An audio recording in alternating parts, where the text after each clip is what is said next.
Wala, parang hindi naman. Hallelujah. Ayun, sino dito ang laging nagpe-Facebook?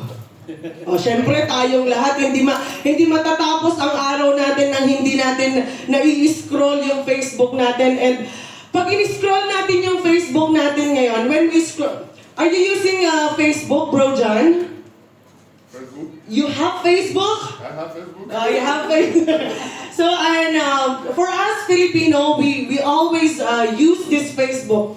The day will not end without us scrolling this Facebook because we want to see our families, their stories and all. And now, in the Facebook, like, there's a lot, ang dami na natin nakikita mga Christmas celebration.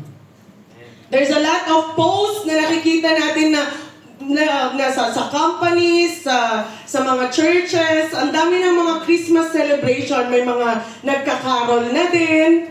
And just to let you know, ready po sila, Pastor, to ready po yung bahay nila, Pastor, pa kung tayo ay magkakarol.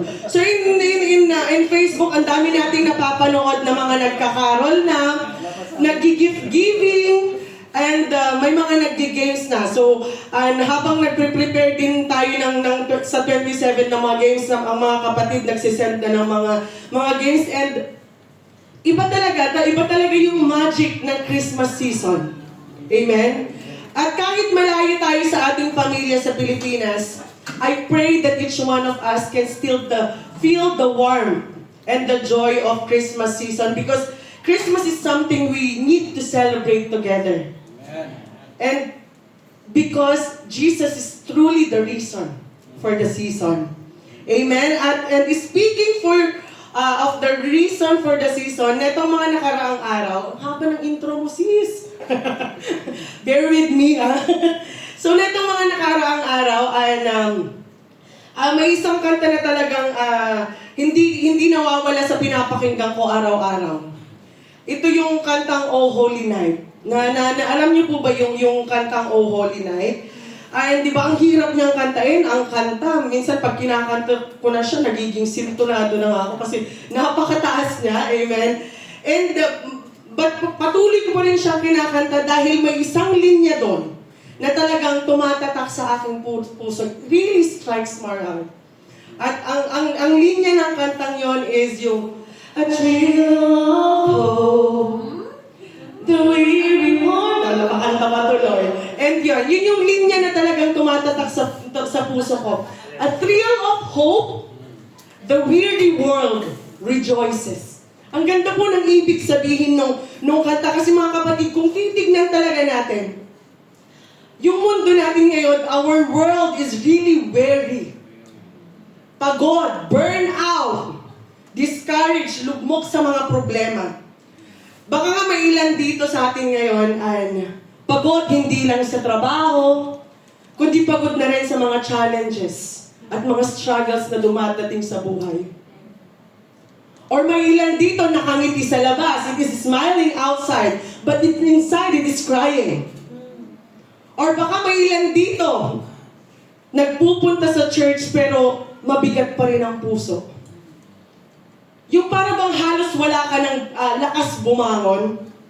Amen? Pero napakaganda ng mensahe ng kantang ito. And more importantly, ang salita ng Panginoon, that in the middle of our weary world, there is still a thrill of hope. May pag-asa, kapatid. At dahil may pag-asa, the weary world rejoices. Amen? And tonight, church, this is what the Lord wants us to experience tonight. Yun po yung gusto ng Panginoon na ma-experience ng bawat isa sa atin. That we will have the hope that can revive our weary hearts. Yung pusong matagal ng pagod, gustong palakasin ulit ng Panginoon. Sinong may gusto nun? Amen. Hope that can restore discouraged spirit. Yung akala mo wala ka ng gana, pero biglang may lakas ka ulit na magpatuloy, kapatid. And hope that can give us true joy. Kahit na ang paligid natin punong-puno ng bad news, we are still having this hope. And this hope that we have, meron siyang pangalan, kapatid. His name is Jesus. He is the reason for the season. Amen. Can we all stand up po as we read the word of God? Amen. In Luke chapter 2 verses 9 to 11. Readable po ba siya? Nakukan po ba natin? So I will read, basahin niyo na lang po sa isipan. I will read it out loud, basahin niyo na lang po sa kwan po. Sabi sa Luke, chapter 2, verses 9 to 11, and behold, an angel of the Lord stood before them, and the glory of the Lord shone around them, and they were greatly afraid. Then the angel said to them, "Do not be afraid. For behold, I bring you good tidings of great joy, which be to all people. For there is born to you this day in the city of David a Savior, who is Christ the Lord." Amen. God bless po yung reading ng salita ng Panginoon. Can we just close our eyes as we pray po? Hallelujah. Hallelujah, Lord God, Panginoon namin makapangyarihan sa lahat. Lord, pinupuri ka namin, Panginoon, at dinadakila, Lord God, sa gabing ito, Panginoon. Lord, thank you for the joy and the hope, Lord God, that only you can give. Ikaw lang, Panginoon, ang makakapagbigay sa bawat isa sa amin. Lord, I pray tonight that you will open everyone's heart for your word, Panginoon. Ikaw, Panginoon, ang mag-remove lahat ng mga distraction, Panginoon, lahat ng mga worries namin, Panginoon, lahat ng mga heaviness namin, Lord God. Lord, we surrender it unto you tonight, Panginoon. We lay it down unto your feet, Panginoon, and Lord, let your presence, Panginoon, bring us the joy tonight, Lord God. Holy Spirit, speak to us, Panginoon, sa gabing ito. Lord, wala kaming magagawa, Panginoon, kung wala ka, Lord God, wala yung presensya mo, Lord God, sa gabing ito, Panginoon. Lord, open our ears, open our hearts, Panginoon, sa iyong mga words tonight, Lord God. Alam ko, Panginoon, na may mga prepare ka, Lord God, sa bawat isa sa amin, Lord God. And Lord, let your will be done, Panginoon, sa mga salita mo, Panginoon. Lord, maraming salamat, Lord God. And to you, we bring back all the glory, honor, and adoration. For in Jesus' name we have prayed. Amen. Amen. So, makakaupo na po tayo. Amen. So, our message is entitled tonight, syempre nasabi ko na po kanina, A Thrill of Hope. Amen. Because even in the darkest nights, God sends a message of hope. Even in our weariness, yung pagod natin, yung kapaguran natin, God gives us reason to rejoice. And even in our brokenness, nire-remind tayo ng Panginoon sa gabing ito that hope has come. Amen. And hope has a name, and His name is Jesus. Amen. So, tonight po, mayroon lamang tayong 3D na pag-uusapan with regards po sa A Thrill of Hope. So, ready na po tayo? Alam mo na yung energy kanina. Balik tayo sa umpisa. So ready na po ba tayo? We will only have 3 Ds. Amen. Hallelujah. So first D is hope delivered. Sabi sa word ng Panginoon sa Luke 2 verses 11, "For there is born to you this day in the city of David a Savior, who is Christ the Lord." Amen. Church, alam nyo, hope is not just a thought. Hope is delivered to us. Hindi lang po ito pang-inspire na salita. Dumating talaga ang pag-asa. Amen. Kasi God did not just say, "Sige anak, kaya mo na yan, malaki na kayo." Hindi rin niya sinabi na, "Bahala na kayo dyan." Instead, He came down Himself. Jesus came down Himself. Jesus entered into our broken world. Not a perfect, hindi yung mundo natin, it's not a perfect one. The Lord came down with pain because the world has its all pain. May mga injustices, may mga sickness, and may sin. And church, maybe tonight, may ilan sa atin na patuloy na nagsusumikap para sa pamilya, pero patong-patong pa rin yung mga bills. At kahit anong kayod natin, parang kulang pa rin. And that, we feel hopeless. Or maybe may mga health issues tayo. Our health has been failing. May iniinda tayong mga sakit, iniintay ng mga resulta. At habang iniisip natin yung future, parang may takot, may panghihina sa puso natin. Or maybe sa mga career natin, sa mga finances natin, ang pakiramdam natin that we are stuck, na-stuck na tayo. Ginagawa naman lahat ng best natin. Pero parang pag tumingin tayo sa paligid natin, nakikita natin na bakit parang ang iba umaangat? Nagtatagumpay at napapatanong tayo, and we have this question in ourselves. Panginoon, kailan naman ako? When will be my turn? Kailan naman ako, Panginoon? And that comparison makes us feel even more hopeless. Church, I just want you to hear this clearly. Jesus did not come for the successful. He came for the weary. He came for those who are tired, those who are struggling, and those who are losing hope. Amen. So Jesus came to all of us. And that good news is this.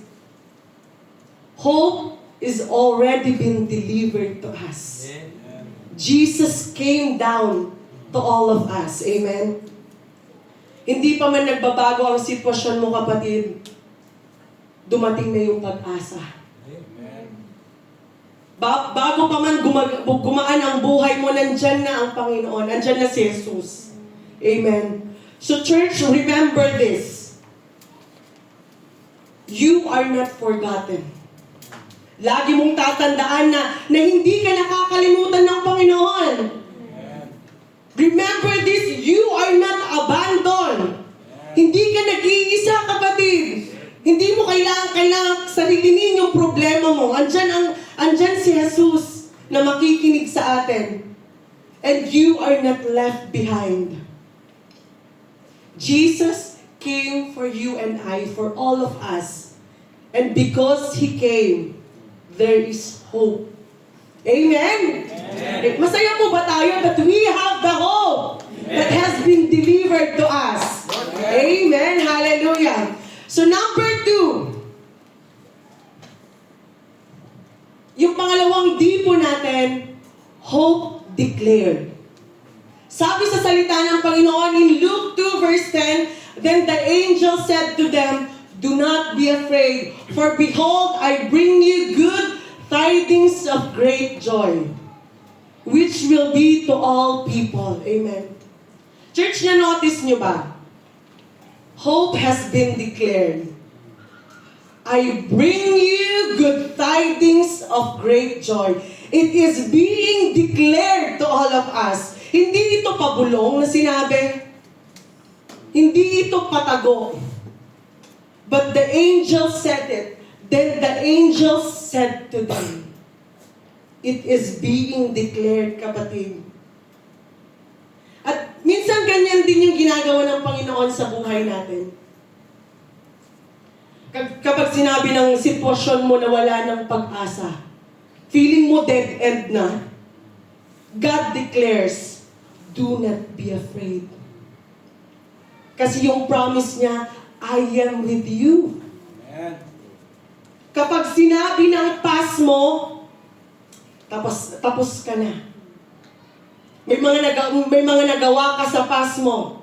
And you feel na sinasabi ng sarili mo, sinasabi ng kalaban, tapos ka na.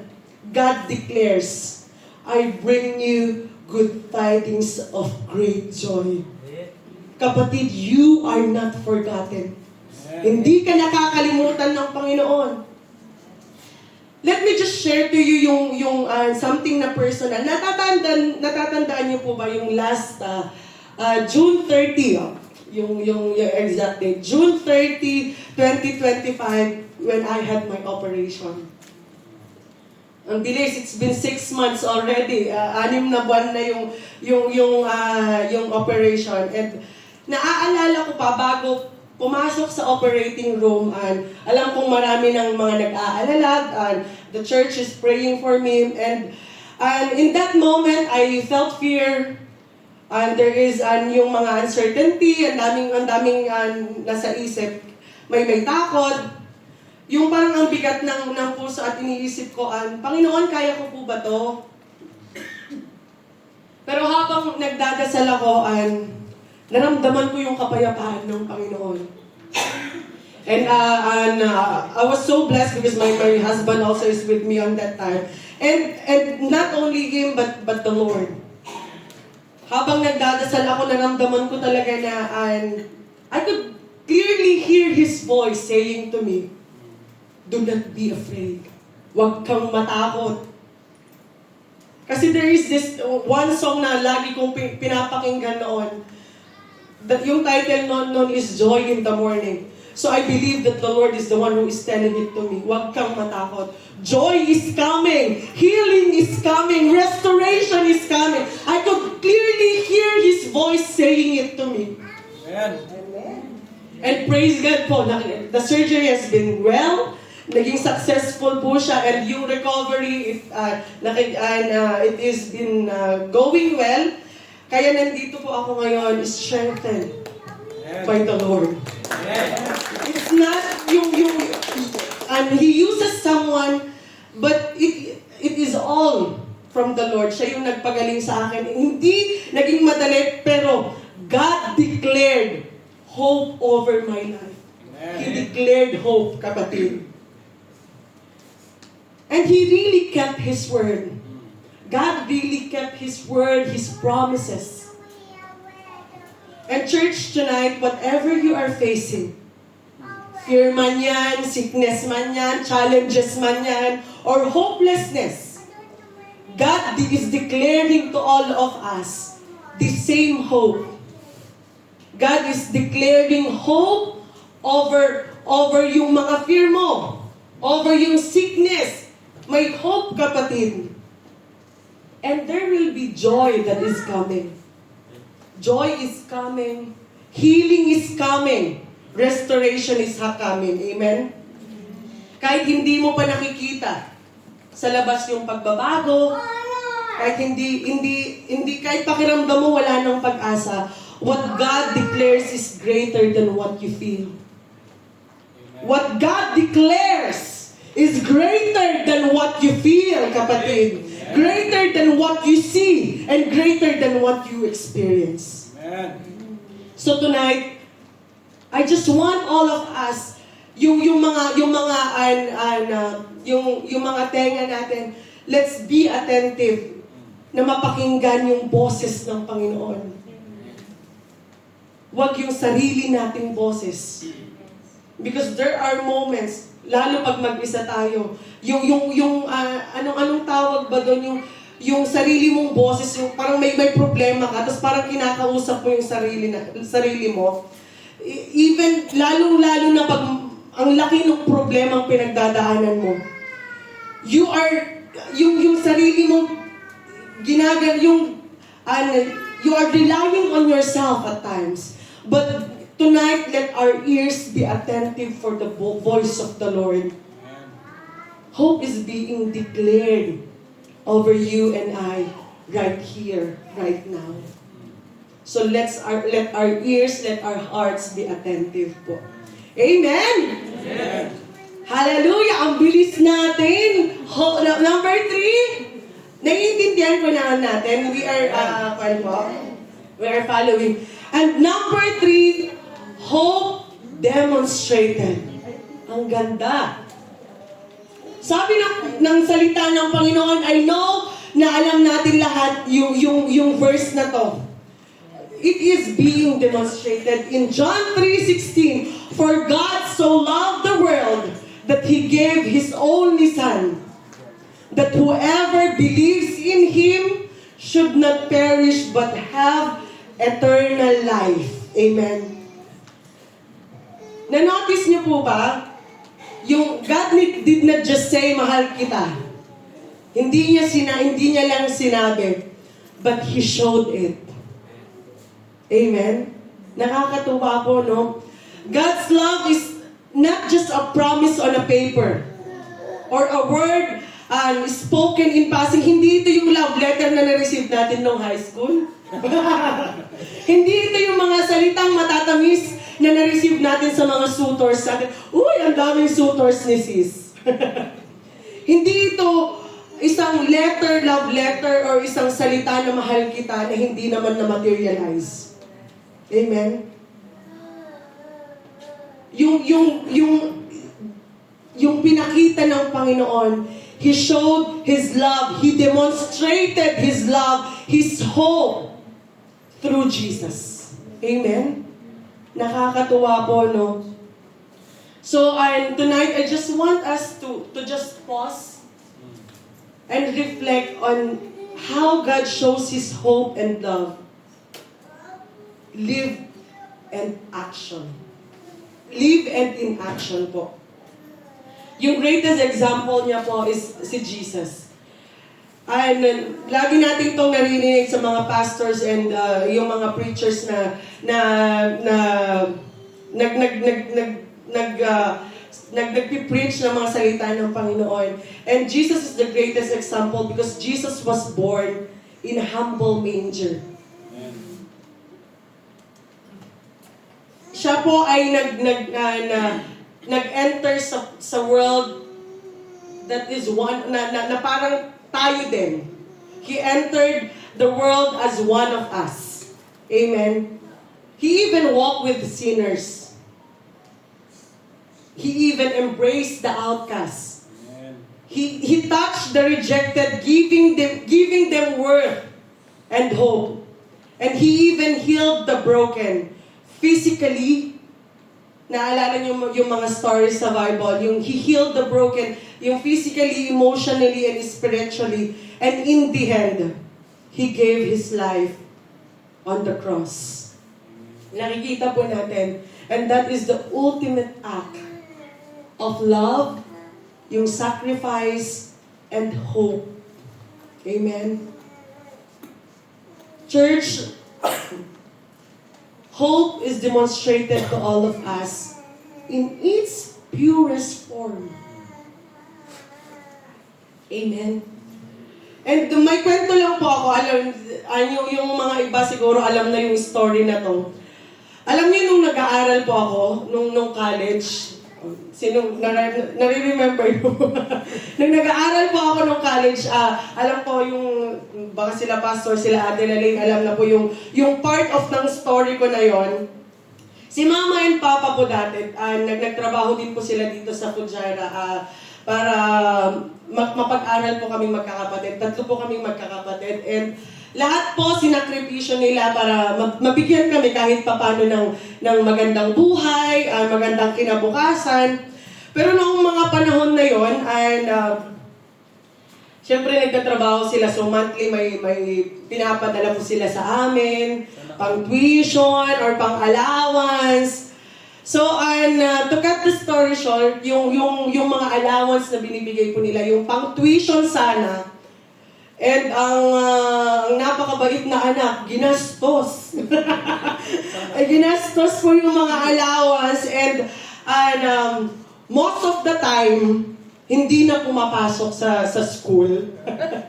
Hindi nag-aral ng mabuti. And imagine that, yung parents mo, may mga nagkukwento sa akin na, sila mama mo na umiiyak na, si papa mo umiiyak na. I don't know if you nare-remember nyo pa Ate Laling. Kasi yung mga kwento dati, and imagine po, yung parents mo na umiiyak, nagsusumikap para lang mabigyan kayo ng magandang buhay, and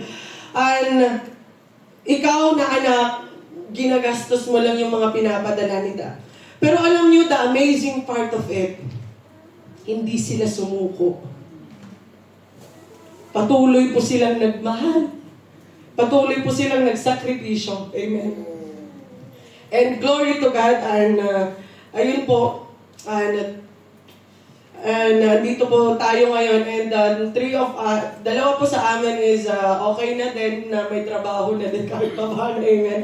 Glory to God. And church, yan mismo, actually, yan mismo yung ginawa ng Panginoon sa atin. sa pamamagitan ni Jesus. Kahit nagkamali tayo, kahit ang dami nating kasalanan, kahit minsan hindi natin pinapahalaga ng Panginoon, pinakita pa rin niya yung kanyang pag-ibig sa atin. Sa araw-araw ng pamumuhay natin, kapatid. Ang dami natin in every day of our lives, ang dami nating mga kasalanan sa Panginoon. But the Lord is still coming to us. Siya pa mismo ang umaakay sa atin. Hindi siya sumusuko sa atin. Pinapakita pa rin niya araw-araw yung pagmamahal niya. And ipinakita niya yung ultimate na sacrifice niya sa cross para sa atin. Kaya kapag pakiramdam natin, wala na tayong pag-asa. Kapag pakiramdam natin, hindi na tayo karapat-dapat. Let's look at the cross. It is not a literal na titignan mo yung cross. But let us remember yung sacrifice ng Panginoon, sacrifice ni Jesus, yung love niya sa atin. Ang Panginoon hindi sumusuko sa atin. Ang kanyang love ay hindi nakadepende kung paano tayo nagre-respond. Kasi yung pag-respond natin sometimes, ganun lang. But it is not depends on how we respond. Because He is showing it every day. He is showing the love every day. Amen. So the cross says it loud and clear. God would rather die for us than live without us. Amen. Tandaan po natin yun. God would rather die for us than live without us. Kasi mahal tayo ng Panginoon. So when you doubt God's love, look at the cross. When you feel unworthy, look at the cross, kapatid. When you feel tired, burned out, and empty, look at the cross. Because the cross tells us a powerful truth of His love, sacrifice, and hope. May pag-asa, kapatid. And all demonstrated by Jesus for you and for I. Para sa'yo at para sa akin. So church, hope is not just a feeling. It is demonstrated. And Jesus demonstrated it to us in the fullest. Amen. So whatever you are facing today, remember this.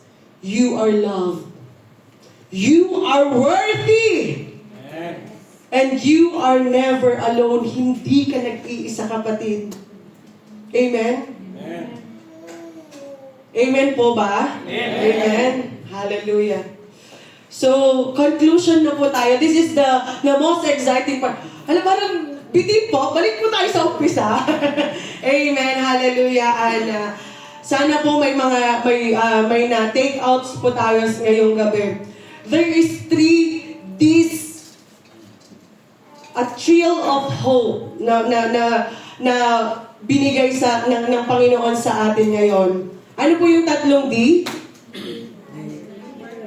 Hope delivered, hope declared, and hope demonstrated. Amen po. So can we all stand po as we conclude? Amen. Lagi po nating tatandaan, kapatid. Let's remember tonight. Hope has come. Kahit sa gitna ng pagod mo, kahit sa gitna ng problema mo at kahinaan mo, God is speaking to us. Huwag kang matakot, anak. Do not be afraid. I am with you. That is the promise of the Lord. I bring you joy. I bring you healing. I bring you restoration. Mga kapatid, isa puso po natin yung natutunan natin ngayong gabi, kung may natutunan tayo. Amen.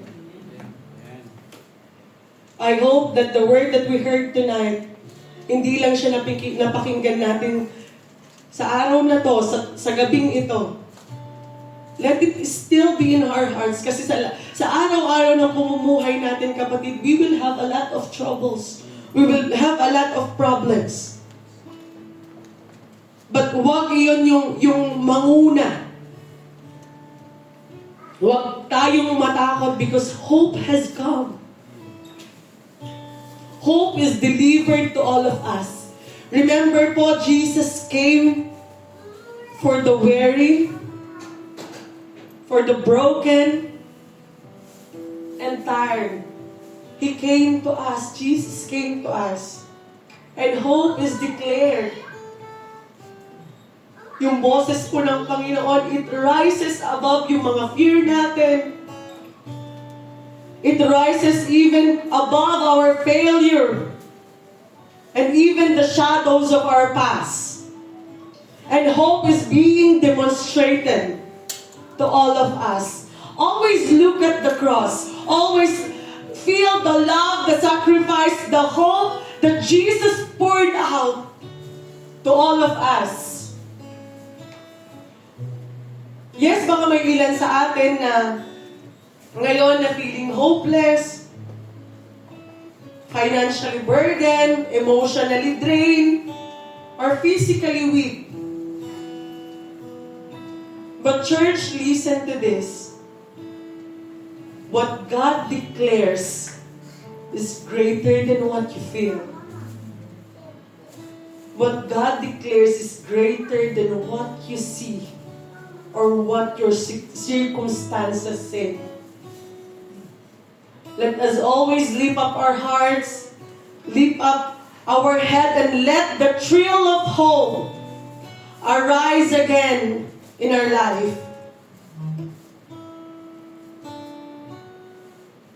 As we go on po from here, sana po we will all carry this hope with us. Pwede mong i-remind yung sarili mo every morning. Self, you are not alone. Hindi ka nag-iisa. You are not forgotten. And self, you are being held by Jesus. Hope has come. So we will all rejoice. We will all celebrate and let the thrilling of hope guide yung mga steps natin this Christmas and all the days of our life. Amen po. Hallelujah, Lord God. Hallelujah, Jesus. Purihin ka, Ama. Dakilain ka, Panginoon, sa ginawa mo, Lord God, sa gabing ito. Hallelujah, Lord.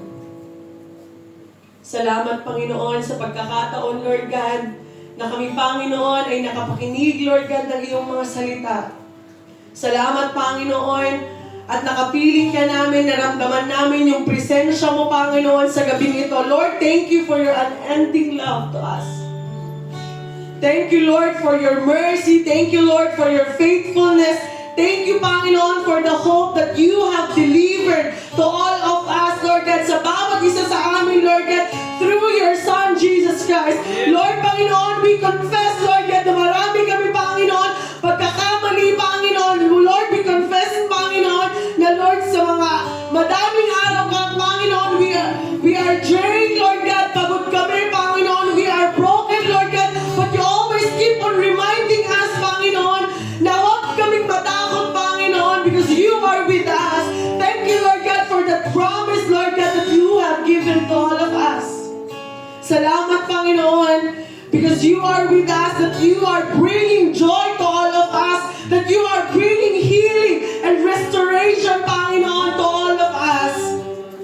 Salamat, Panginoon. Lord, tonight, alam mo, Panginoon, ang puso ng iyong mga anak, Panginoon. Lord, may mga anak ka dito, Panginoon, that have a heavy heart, oh God. Even broken spirit, Lord, sa gabing ito, dalangin po namin, Lord God, na i-restore mo, Panginoon, ang mga nasira, Lord God, sa aming mga buhay, Panginoon. At patuloy mo, Panginoon, na punuin, Panginoon, ng iyong peace, Lord God, ng joy, Panginoon, ng hope, Lord God, ang buhay namin, Lord God. Lord, patuloy mo kami, Panginoon, na tulungan, Lord God. Patuloy mo, Panginoon, na iparamdam sa amin, Lord God, yung pagmamahal mo, Lord God. And we believe, Lord God, that you are the reason, Panginoon, for this season, Lord God. That's why, Lord God, we will rejoice, we will celebrate, Panginoon, for all the things that you have done and you will do, Panginoon. Salamat, Panginoon, at patuloy kang maging ilaw, Panginoon, Lord, and let our life, Panginoon, be the salt and light of this world, Panginoon. Na hawak-hawak namin, Panginoon, yung hope na natanggap namin sa iyo, Panginoon, and we will share it as well, Panginoon, to all those na nakapaligid sa amin, Panginoon. Salamat, Lord God, sa gabing ito, Panginoon. Lord, wag mong hayaan, Panginoon, na lahat na napakinggan namin, Lord God, sa gabing ito, Panginoon, ay mawala, Panginoon. But Lord, let it instill, Panginoon, instill mo, Panginoon, sa mga puso namin, Lord God, sa mga isipan namin, Panginoon, at sa mga oras, Lord God, na kami, Panginoon, ay magkaroon ng problema, Panginoon.